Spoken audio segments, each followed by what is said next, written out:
Yeah, the epidemiology of electronic cigarette use is very different than that of traditional combustible smoking. For example, electronic cigarette users are usually younger. They usually use the device only occasionally compared to smokers, which commonly use daily. They're very commonly users of other tobacco products too. For example, they're dual users of both electronic cigarettes and combustible smoking. Well, smokers tend to only use one product.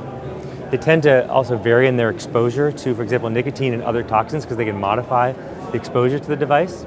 So we do notice increased use of electronic cigarettes in certain special populations. For example, young folks, including youth and young adults, use electronic cigarettes more. Men tend to use more than women. And special populations, including those in the LGBT community, others who report, for example, depression or mental or physical distress, tend to use more. Those that are unemployed or from low socioeconomic statuses report increased use of electronic cigarettes. Yeah.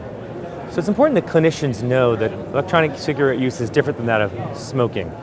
So they ask the questions of their patients differently. For example, keeping in mind that young people tend to use more often, or that they use occasionally or might use electronic cigarettes with other products, and unless they ask, they might not be aware of that use. And we know from epidemiologic studies that there's an emerging signal of potential cardiopulmonary harm in these patients. For example, patients who use electronic cigarettes are more likely to report cardiovascular disease, chronic obstructive lung disease, bronchitis, and amongst those who never smoked before, even asthma.